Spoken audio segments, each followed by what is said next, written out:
They laughed at humanity's fleet. Then our flagship arrived at the space station. Horizon Arc hung in the dark like a sleeping titan, silent and still, above a dying blue dwarf star. Ships from dozens of species orbited it, shining with color and pride-sleek vessels of the Varn Dominion, needle-like cruisers of the Zelari swarm, and the living coral reef carriers of the Thalos kin. It was the most secure, its advanced and heavily guarded place in known space, and it was tense. Inside the Grand Rotunda, the largest hall aboard the station, the greatest military minds of the galaxy gathered for the Centennial Accorda, once an 100-year event where each civilization showed off its best warships, latest weapons, and battle strategies. All to remind each other, we're strong. Don't try anything. This year, for the first time ever, humans had been invited. Whispers followed them, rumors, jokes. Some called them latecomers, others called them dangerous. Most just called them irrelevant. They had no empire, no colonies beyond a few nearby stars, no known fleets worth noting, yet somehow they'd been given a seat. A sharp chime echoed through the chamber as the heavy doors slid open with a deep hiss. All eyes turned. A single human stepped through. No guards, no entourage. It's Commander Elias Ward, wearing a black uniform with a silver Earth crest over his face was calm, unreadable.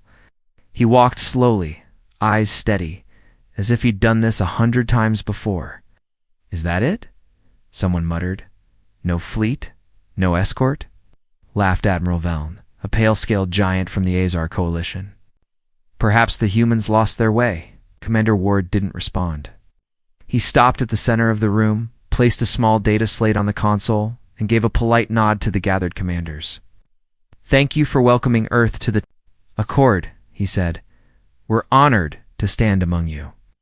The silence that followed wasn't warm. Battlemaster Jorah of the Krell huffed from her place near the front. Her massive body shifted, red armor creaking as she crossed 4 thick arms. You brought no ship. What exactly are you here to show, human? Commander Ward looked up at her. You'll see, will we? Asked High Strategist Makaz of the Zelari, his insectoid voice dry and sharp. Or are your kind hiding? Behind empty words and holotech? More laughter followed. Quiet, mean. Commander Ward looked around the room. I understand your doubts. We've only been spacefaring for a short time. But Earth has learned a lot in that time. Pain teaches. Fast pain? Asked General Savik of the Thalos kin, whose face seemed made of glowing roots and drifting spores. Ward nodded. War.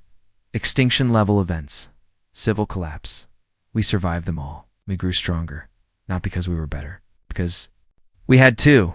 Admiral Veln leaned forward. So, where is this legendary ship of yours, Commander? Hidden in some asteroid belt. Pause. No, said Ward. The lights dimmed slightly.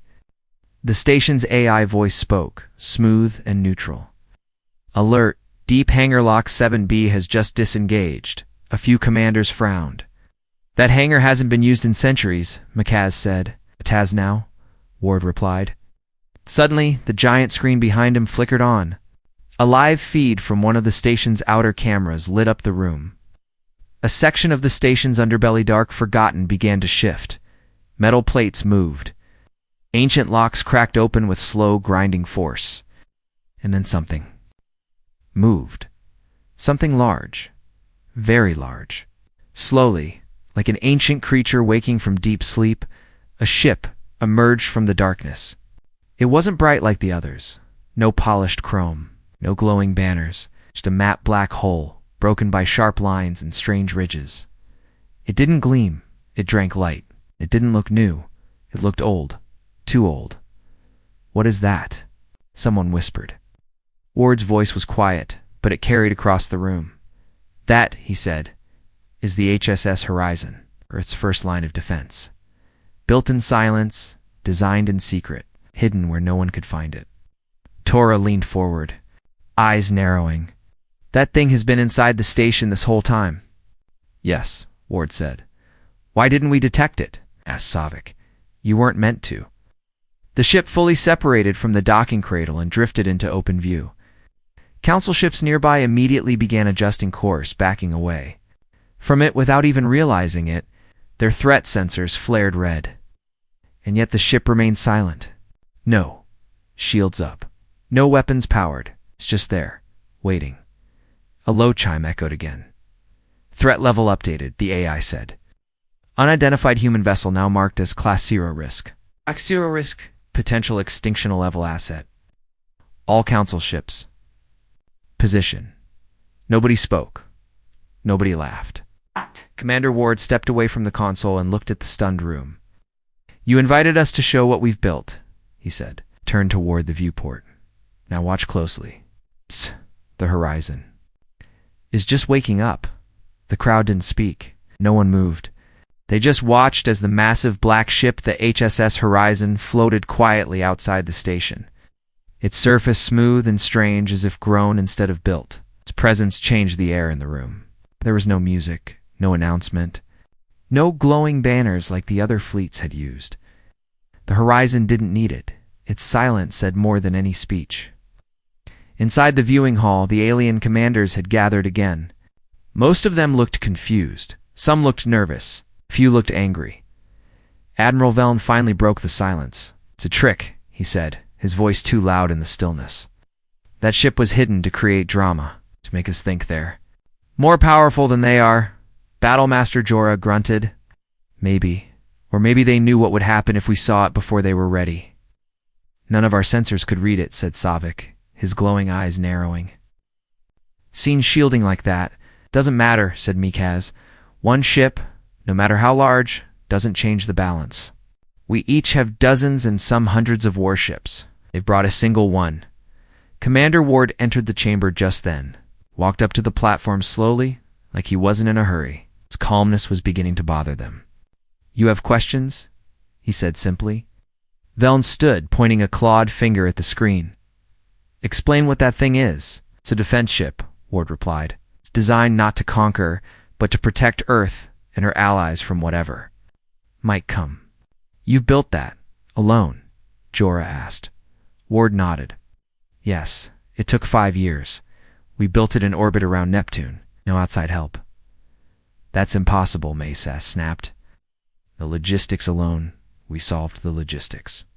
Ward said. And the math. And the materials. We had no choice. Savik tilted his head. No choice. We learned long ago that peace doesn't last unless you can defend it, Ward said. Earth was once divided.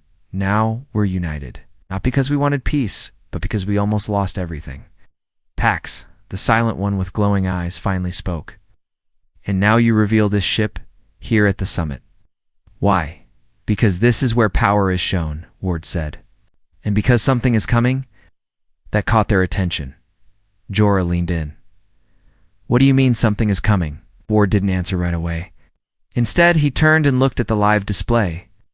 The horizon floated there, still and cold. Then he touched his wrist device. Captain Aaron, report status, he said. A calm voice responded from the ship. Commander. All systems ready. Stealth grid powered down. Main core stable. Defensive protocols standing by. Good, Ward said. Prepare for observation run. Yes, sir. The alien commanders looked around at each other. What's an observation run? Velln asked. Ward didn't reply. Instead, the room darkened again as the display zoomed in. The horizon moved. At first, it was just a shift-to-slow roll. Then it accelerated. The motion was wrong. Too smooth. It's too fast for something that size. The ship moved like it was weightless, like it ignored inertia, darted left, flipped, reoriented, and came to a dead stop. It's not possible, Mikaz whispered. A ship that size can't maneuver like that.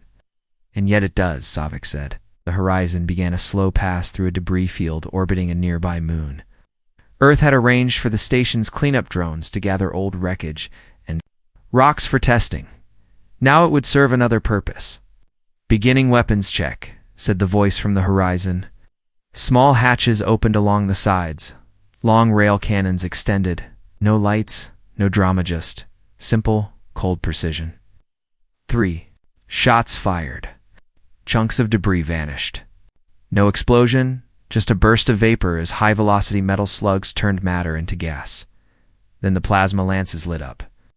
Clean blue-white beams carved through an old mining rig, slicing it in half before it even tumbled. The display showed no heat signature coming from the horizon. It's not heating up, Savik said. Efficient cooling system, Ward said. We use magnetic redirection instead of venting heat.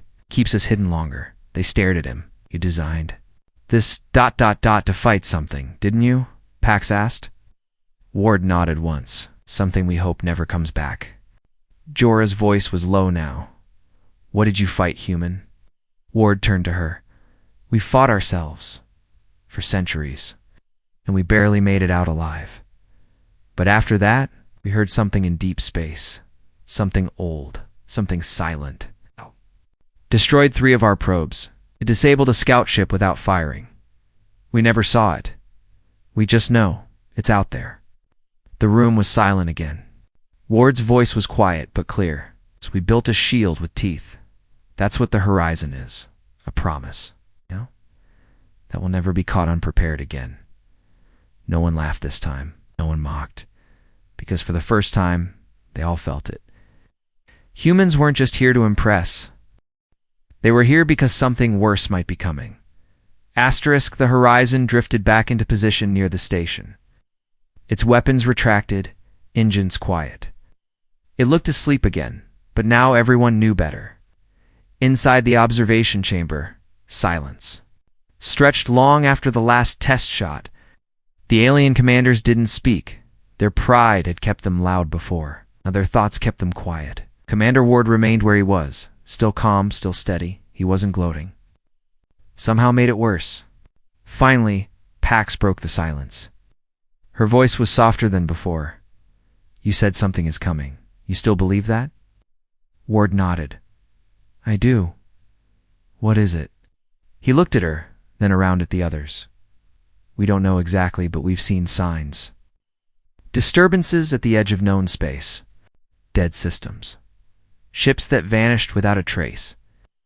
And something else, he tapped a few commands into the station's console. A star map appeared, zoomed, shifted, focused. A blinking red dot pulsed at the very edge of the map. Past known territory. Past even deep-range patrol routes. This probe sent its last message 5 weeks ago. We launched it 2 years ago. It reached further than anything we've sent before. What happened to it? Beln asked. Ward looked grim. It sent one signal. 1 second of sound, then nothing. He played the recording. The room filled with a low hum, not loud. Just ... wrong. The kind of sound that made your chest tighten and your skin crawl. It wasn't a voice. It wasn't words. It felt like something trying to speak. Something ancient, angry, a warning, or a threat. The sound stopped. Nobody moved. That's not natural, Savik said at last. That was made. We think so too, Ward said. It echoed with patterns, rhythms that don't form randomly, like a machine learning how to speak. But we never found the source. So you built that ship to face something we can't even name? Jorah asked. To be ready, Ward answered. Just in case. You built more than just the horizon. She's not alone. Kaz squinted. How many more? Ward paused, then said, not enough. That answer made everyone shift. You came to scare us, Veln said slowly. To remind us that humans may be small, but you're not weak. No, Ward said. I came because we've been alone too long. And because if this thing, whatever it is, comes here, you'll need more than pride and pretty ships. A soft chime echoed. The station's AI interrupted. Unidentified signal detected at outer marker 9. Everyone froze. Ward turned slowly to the nearest console. Signal repeating. Low band pulse. Matching frequency, Earth probomeganine. He stepped forward. His fingers moved fast, bringing the signal up. The screen flashed. A faint green wave, repeating pattern. Ping, pause, ping, ping. Pax leaned forward. That's the same rhythm from your probe recording? Yes, Ward said. The screen zoomed in. A shape moved. Too fast to catch. Clearly. It's just a shadow against the dark. Long, twisting, wrong. Then it disappeared. Was Lozzie? That a ship? Jorah whispered. Ward's face tightened. No. No one drive leaves a wake like that.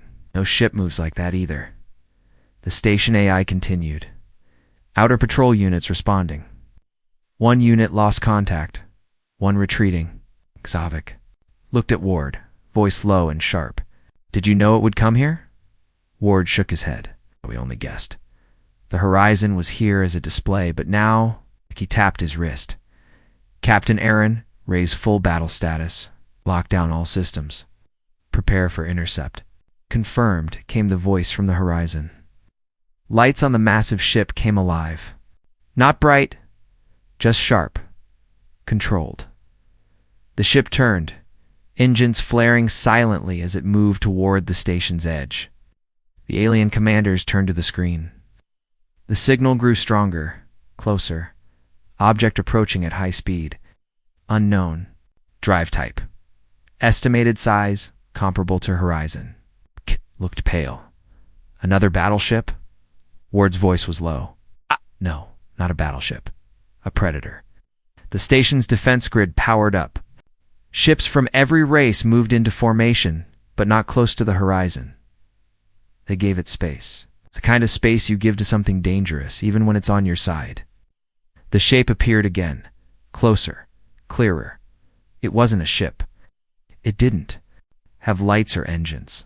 It didn't even fly straight. It flowed. Like smoke in a bottle, stretching and bending through space.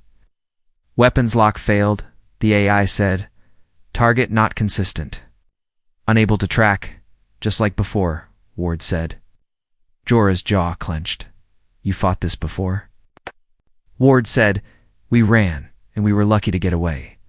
Target now entering outer perimeter. The horizon shifted again. Weapons lit up.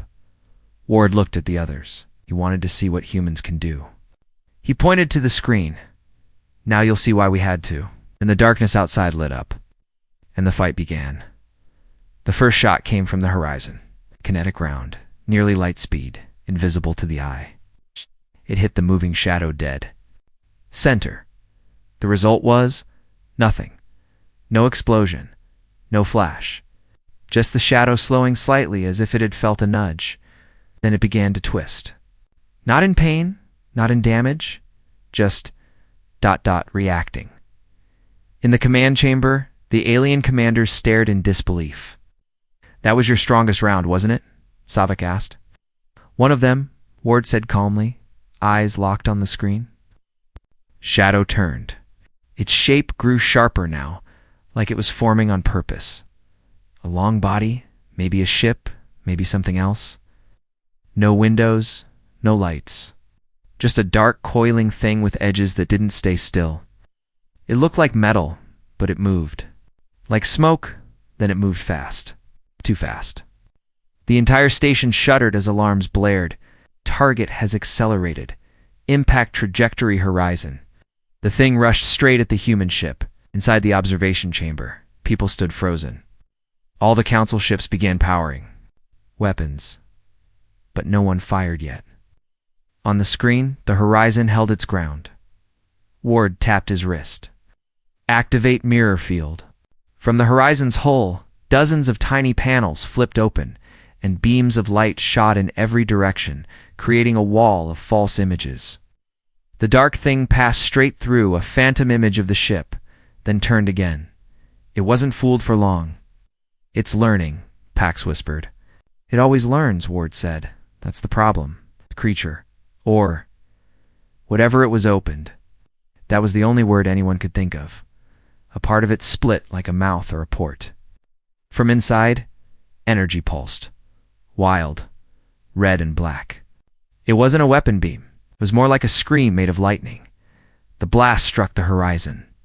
Everyone gasped. A shield flickered around the human ship, a shell of layered waves, rippling like water and held. Barely primary shield. Layer down. Secondary holding came Captain Aaron's voice over the speakers. Return fire, Ward ordered. The horizon came alive. Plasma lances lit up and slashed through space. Rail cannons fired again and again. A wall of firepower that no known ship could survive. The shadow twisted and broke apart under the attack. It fell silent. The room exhaled. Then the shadow pulled itself back together. No, Savik said quietly. That's not possible. It doesn't die easy, Ward said. It changes. It adapts. The alien commanders began giving orders to their own ships. All fleets to defensive formation, Jorah shouted. Support the horizon? Veln barked at his staff. Load void torpedoes. Sent out a rapid string of commands. Swarm pattern Deltanine.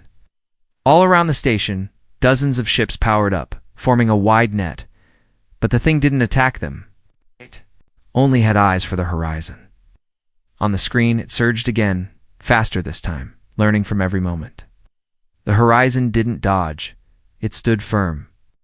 Ward's voice was steady, but there was tension now. Prepare core lance.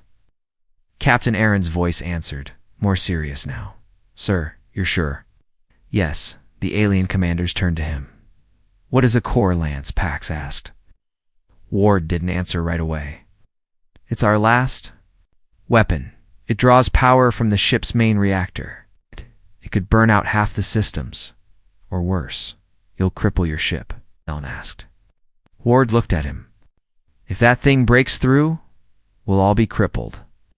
On the screen, the horizon's central spine began to glow. A long strip along the bottom of the ship brightened slowly. It's not like a normal weapon, more like a sunrise. Ah! Then came the pulse. A single beam, pure white, lanced out from the horizon. It struck the shadow mid-move. Not an explosion, just light. Bright enough to force everyone in the chamber to look away. When they looked back, the shadow was gone. No trace, nothing, only drifting heat. The room was quiet. Even the station's AI didn't speak. Ward touched his wrist again. At us? Captain Aaron replied, her voice tired but alive. The reactor holding at 40%. System stable. Ow. Of the target? Damage? Internal decks 5 through 9 offline? Main gun offline, but we're still here. Ward looked up. We stopped it. Is it dead? McCaz asked. I don't know, Ward said. It could return, or it could send more. That's how it works. Pax looked at him. Then why come here? Why reveal your ship now if you weren't sure it would appear? Ward's voice dropped to a near whisper. Because we were sure someone needed to be ready. And because if we waited for proof, it would be too late. The commander said nothing. Now they understood. The horizon wasn't built to show off. It was built because someone had to stand between the stars and what might come out of the dark. The station was quiet after the battle. Not silent, there were still alarms being reset. Systems coming back online, engineers rushing between control rooms, but the kind of quiet that came after something big. The kind that made people think harder and talk softer. In the garden dome, where artificial trees grew under artificial sunlight, Commander Ward sat alone. His shoulders were straight, but there was a heaviness in his face. Not fear, not pride. Just the tired weight of someone who had carried a warning for a long time, finally been believed. The door behind him slid open. He didn't turn. I thought one of you might come. It was Pax. She walked in slowly, her long robes shimmering with soft light. Her glowing eyes dimmed like a calm flame. I needed to think, she said. So did I, Ward replied. She sat across from him, folding her hands gently in her lap. I reviewed the battle, Pax said after a pause. 3 council fleets tried to lock on. None succeeded. Your ship did all the work. Alone, it was designed to, Ward said. Our allies would be too slow to respond if something like that showed up near Earth. We couldn't take that risk. You've built a war machine, she said, but not for war. Ward nodded. It's for survival. She tilted her head slightly. You speak as if this is your only option. For us it was, Ward said. We tried diplomacy. We tried alliances. But every time we relied on others, we paid for it. So we learned to rely on ourselves, and now, he looked at her now. We're ready to share, but not as followers, as equals.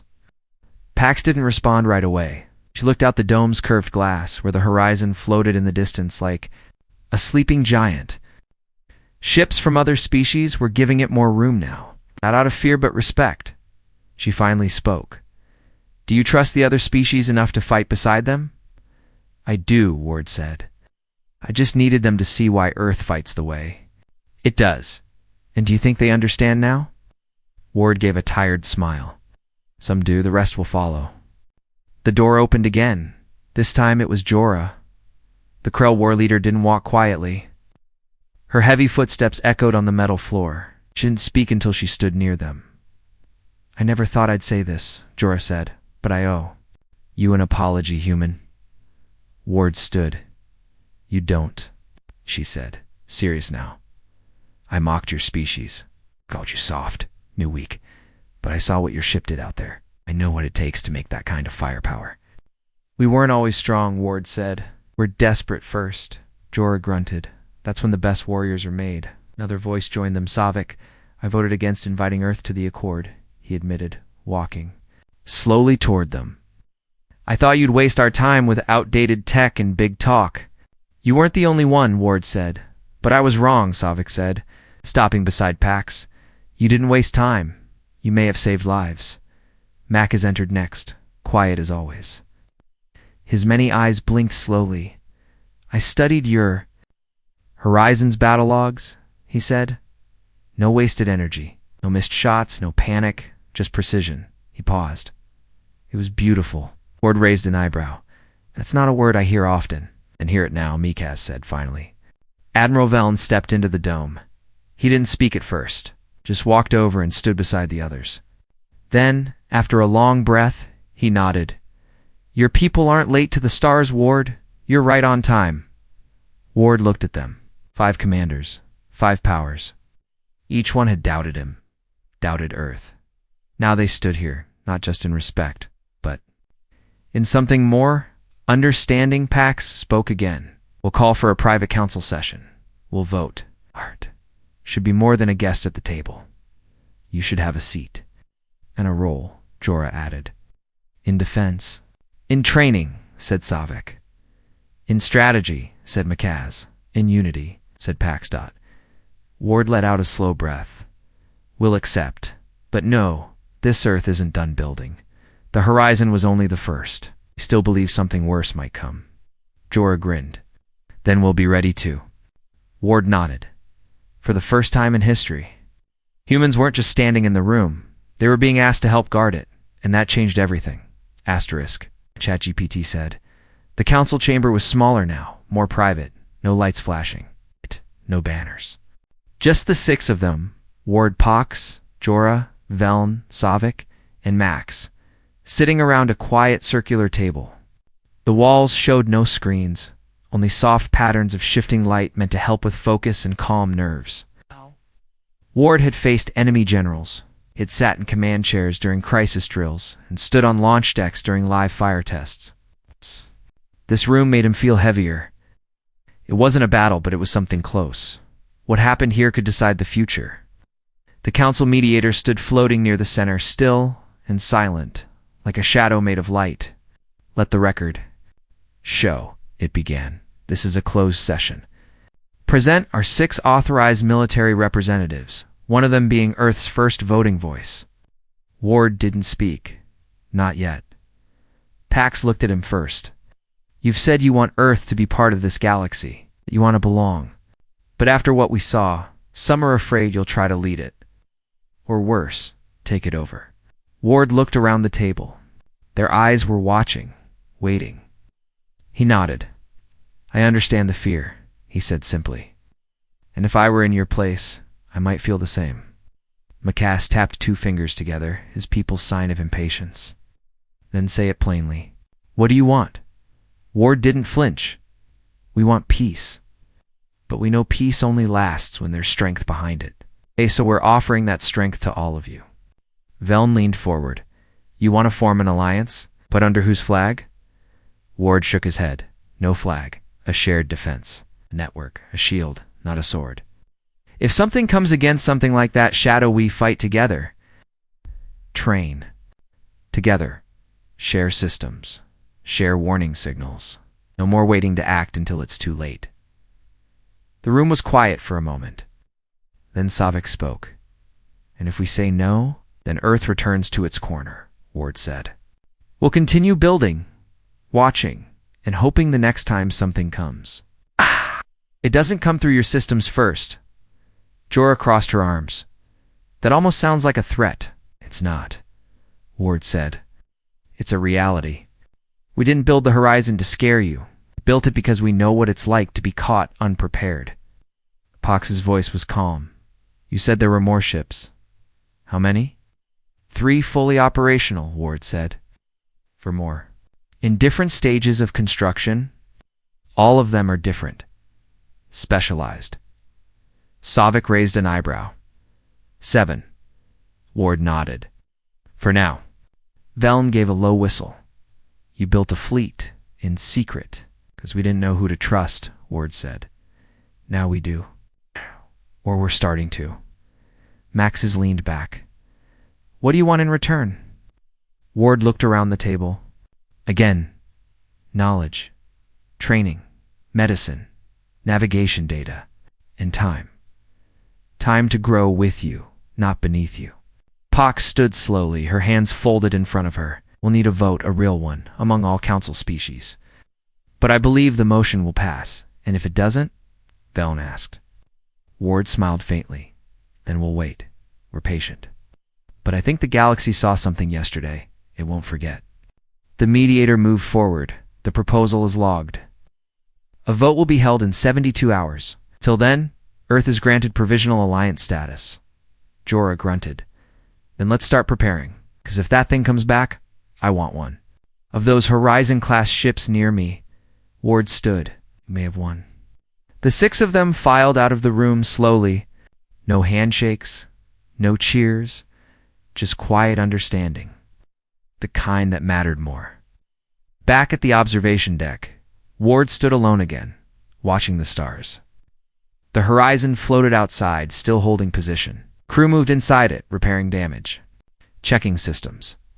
Lights glowed softly along its hull, like it was breathing. The door slid open behind him. Captain Aaron stepped in, still in uniform, her posture crisp, even after the battle. All systems stable, she said. Of schedule. Ward nodded. We did what we came to do. She stood beside him, silent for a while. Then said, Think they'll accept the alliance? Ward gave a slow nod. Maybe not all at once. But yes, they're ready. We're getting there. And us. He looked out at the dark beyond the stars. But we were born ready. The horizon. Turned slightly, engines pulsing once, as if nodding in agreement. For the first time, Earth wasn't just watching the galaxy, but it was standing among it. And the galaxy had taken notice. Equals 3 days later, the vote was held. The grand hall of the council station was full again, not with laughter or boasting like before, but with quiet focus. Every seat was filled. From the smallest species of light-welling mist forms to the towering stone-bodied giants, every representative had come. Commander Ward stood at the back, near the edge of the hall, watching. His name was on every delegate's datapad. His ship, the Horizon, filled half the screen. The battle footage had been replayed more than 1,000 times across council media. The moment the shadow had been destroyed was already known by many as the White Strike. Now, it all came down to this. The mediator floated into the center of the chamber. Let the record show. It began. This vote concerns the acceptance of Earth, also known as humanity, into full membership of the Council of Sovereign Worlds and the formation of a new defensive coalition under shared command. All member species will now cast their votes. Silence. Then one by one, lights blinked on around the chamber. Green for yes, red for no. Ward watched the count rise. 50 votes, 60, 80. A few reds blinked here and there, but most were green. A sea of green dot. Then the last light came in. The mediator's voice rang out again, clear and final. By majority vote, the motion passes.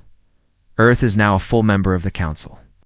The Horizon Protocol Defense Pact is hereby formed. Applause spread through the hall. Not loud, but real. Ward didn't smile right away. He just stood still, breathing in the moment. It had taken Earth hundreds of years to reach the stars, and 3 days to be truly seen. Pax approached him through the crowd. "You've done it," she said. "No," Ward replied. "We've done it." Jorah walked up behind her and slapped Ward on the back so hard he nearly stumbled. "I still say, you should have let me fire at that shadow thing." "Just once," Ward chuckled. "Next time." Savik gave a slow nod. "Let's hope there isn't one." "There will be," Ward said. "Maybe not that thing. Maybe something worse. But now we won't be alone when it comes." Velen stepped up beside them. "We've started construction on a new defense hub," he said. "We'll name it together. We'll train there. All of us, Mayas." Blinked his eyes slowly. "Earth has knowledge we need. And we have knowledge you need. This is how it should be." Ward looked at the faces around him. Once strangers, now partners. That night, a ceremony was held aboard Horizon itself. For the first time, alien officers set foot inside its halls not as guests but as allies. "Captain." Aaron stood beside Ward on the command deck as the council representatives entered the viewing gallery. The stars outside were peaceful now. Dark shapes. No strange signals. It's just quiet. "They're curious," she said. "Maybe even hopeful." "They should be," Ward replied. Pax took a step forward. She raised a small silver disc, no bigger than a coin. She held it out to Ward. "This is the council's seal," she said. "It's encoded with our shared laws, treaties, and promises. From this day forward, Earth is bound to us, and we are bound to Earth." Ward accepted it. "I will protect this," he said. Jorah crossed her arms. "We're going to build more ships, you know." "Good," Ward replied. "We'll help. You build better ones." Vel nodded. "We've already learned a lot. Your defensive systems alone," Kaz added, "and your data modeling, your threat predicting AI is impressive." Aaron smiled. "We've had a lot of practice." The ceremony ended, but no one wanted to leave. Officers from each species stayed aboard, walking the decks of the Horizon, asking questions, learning. For the first time, real unity began to take shape not in a speech or a law, but in shared work and shared purpose. Ward returned to the observation dome that night. Alone again. He looked out at the stars, hands behind his back. He didn't hear Pax approach, but he felt her presence. "You're thinking about what's next," she said. "Always," Ward replied. She stepped beside him. "Do you think we'll face something worse?" "Eventually," he said. "The galaxy is wide. There's more out there, maybe watching us even now. Then we'll face it together." Ward nodded slowly. "Yes, together." Outside, the horizon drifted quietly. Around it, ships of every kind formed a ring, not as a blockade, as a shield. The galaxy had been changed not by conquest, not by fear, but by a human who refused to stand alone, and by a ship that had waited in silence, not to destroy but to protect. The stars were still dangerous, but now they had guardians.